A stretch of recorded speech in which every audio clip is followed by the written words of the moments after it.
Hey guys, and welcome to something a little bit different, a blast from the past. Today I'm going to be doing some short scary stories, just like the old days. It's been a while, and I think we are due some good stories back on this channel. So just me today, which do you know what? It's going to be nice, revisiting something that we used to do before. I know some of the older fans of the channel did get on board with the short scary stories and the creepypastas, so yeah, this one's for you guys for sticking through and helping me get to the place where I am right now. So our first story is by JTB685. So JTB has featured a couple of times on our short scary stories, if I remember correctly. So this one's called 50,000. Everyone remembers where they were and what they were doing when the aliens made contact. I was cruising down Times Square. It was surreal. 1 minute I'm singing along with the radio, wrist draped over the wheel. The next, this big spaceship swallows up half the sky. I slammed the brakes and stuck my head out the window. The damn thing stretched from the Hudson all the way to Greenpoint. The billboards all went dark, then words flashed across the screens.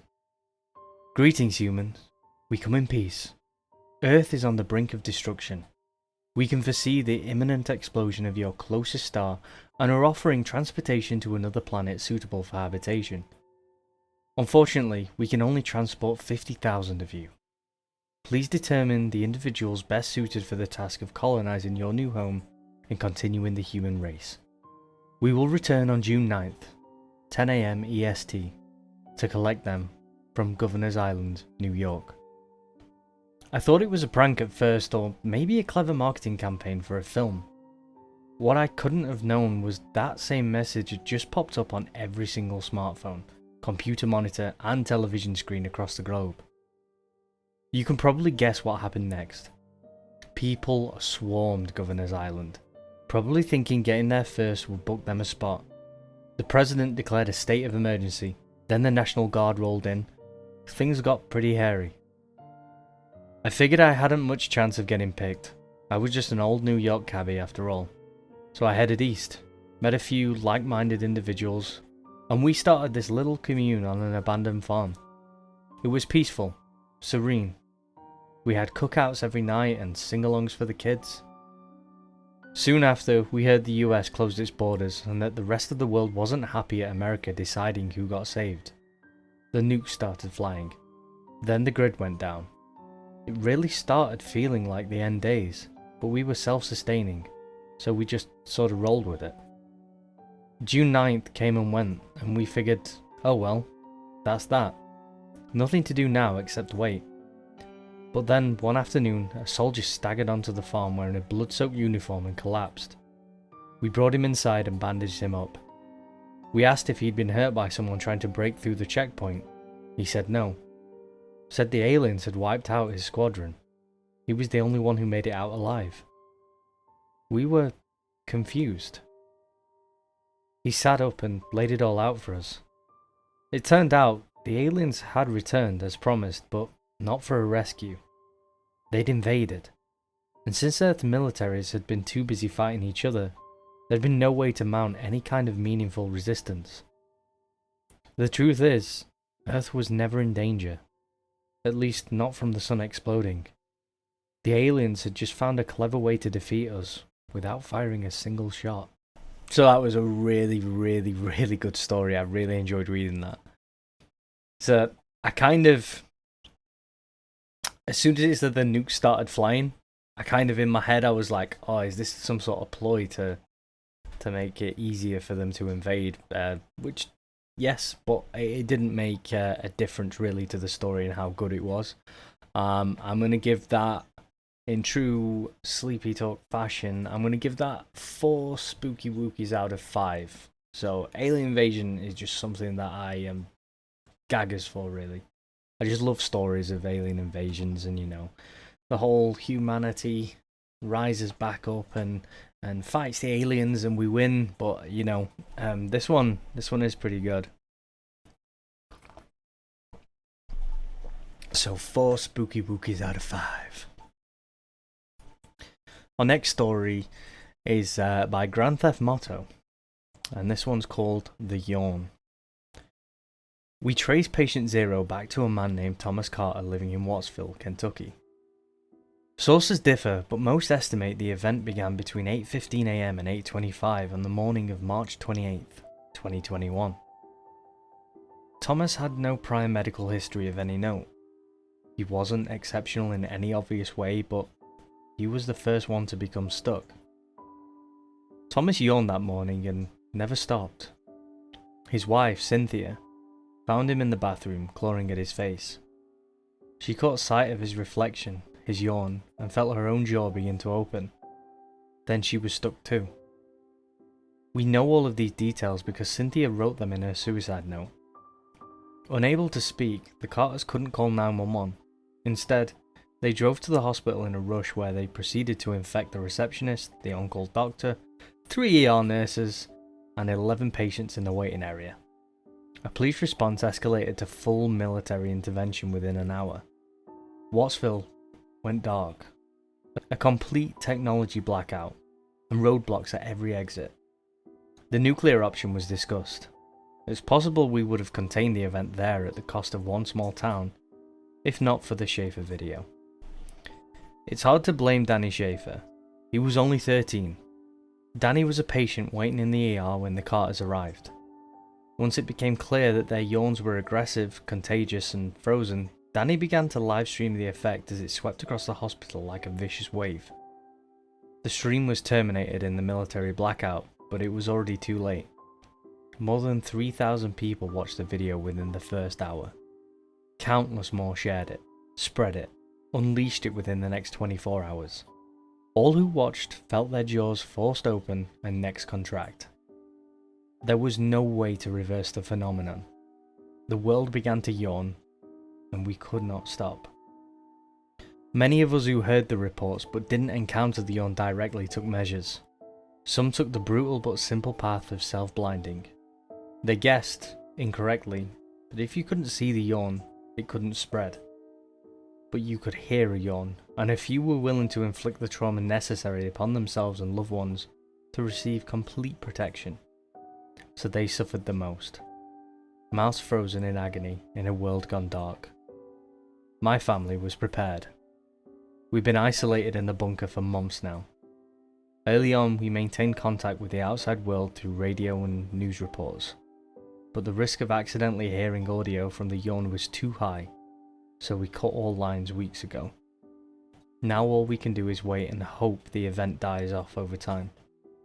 That the yawners die off and the curse dies with them. But recently, I found myself fighting down the urge to yawn more and more often. They say that thinking about yawning can sometimes be enough to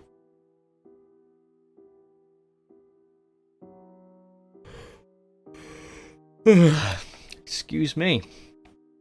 So it was very, very, very difficult not to yawn during that. The more that yawn is said, the more I thought about it, the more I wanted to yawn. I held it until the end, and I want to yawn again. It was a really good story. It had little bits of Bird Box, I think, from it, blinding themselves. So I don't know whether that's an element that's taken from it or inspiration, but it was still good.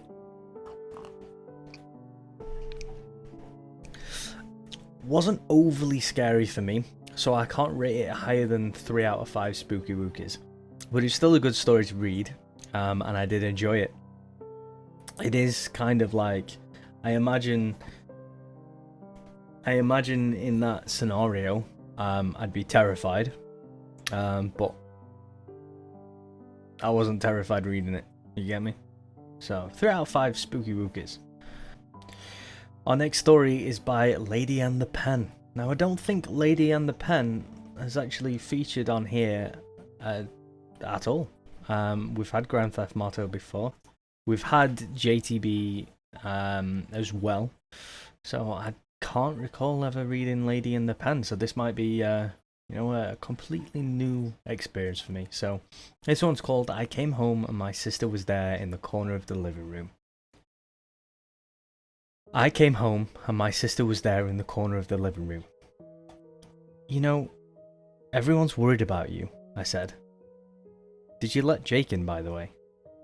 I took out the box of dry food and shook it over Jake's food bowl until it was full. He came to the bowl and started eating voraciously. She said nothing but just stood there. I shook my head as I let my purse down on the table. "You can't keep doing this," I said. "You make everyone worry and they have to drop everything for you." She continued staring at the wall. "Can you at least turn round?" I asked. She turned to face me. I could tell she'd been crying by the red-rimmed eyes and stains down her cheeks. "Say something," I said.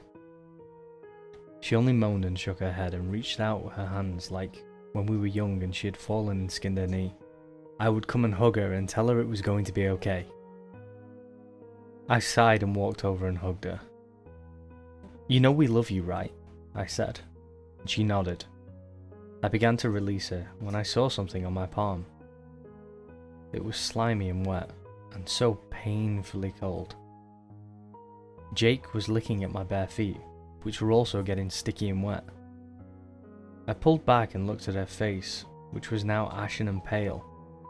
There was a clump of blood where her mouth should have been. She opened the tangled mess that had once been lips. I jolted awake, sweating in my bed. I knew she was dead before they called. So that was good. Good, I enjoyed that one. It was a nice twist at the end. I'm going, for me personally, this sort of stuff doesn't generally scare me, but it was still a good twist. So I'm going to give it 3.5 Spooky Wookies out of 5 Spooky Wookies. So obviously the rating out of 5 Spooky Wookies is just my opinion. We've had Jordan on in the past and that guy on, or Ryan, who's also rated things out of Spooky Wookies. Everybody tends to be different. There's certain things that tickle your fancy and there's certain things that don't. So if you like some of these stories better than what I did or would rate them higher, let me know down in the comments section. If you enjoyed this, give me a like. Let me know if you want me to sort of revisit this again. I really did enjoy doing short scary stories. It was literally, it's just time for me. I've got a lot going on. So I made a few decisions, kept to the podcast. We were going to start doing some gaming things, but of course Steve's internet fell over.